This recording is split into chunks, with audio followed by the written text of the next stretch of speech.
ఇదే కావాలి. యావత్ భారత క్రికెట్ అభిమానులు ఆశిస్తుంది ఇదే.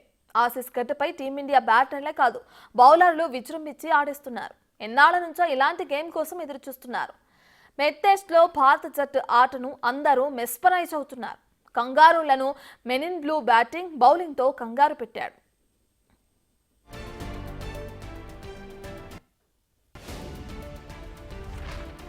బోర్డర్ గవాస్కర్ ట్రోఫీలో పెత్లో టీమిండియా మొత్తం మదర కొడుతోంది. తొలి టెస్టులో ఆస్ట్రేలియా టీమిండియా 534 పరుగుల టార్గెట్నిచ్చింది.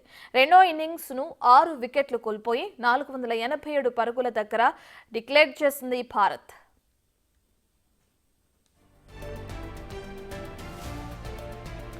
యశ్వని జైస్వాల్ 161 పరుగులు దంచి కొట్టారు. ఇక చాలా రోజుల తర్వాత విరాట్ వీర విహారం చేశాడు. 143 బంతుల్లో 8 4లు 2 6లతో 30వ సెంచరీని తన ఖాతాలో వేసుకున్నాడు.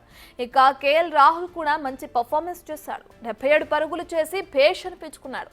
తొలి రోజు గుడ్డనిపించుకున్న నితీష్ రెడ్డి 3 4లు 2 6లు కొట్టి 38 పరుగులు చేశాడు.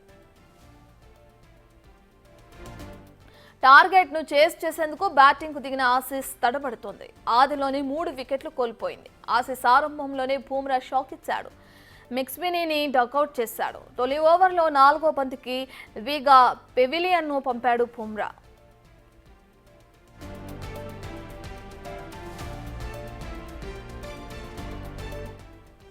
నైట్ వాచ్మెన్ గా వచ్చిన కమిన్స్ కూడా గ్రీజుల ఎక్కువసేపు నిలవలేకపోయాడు.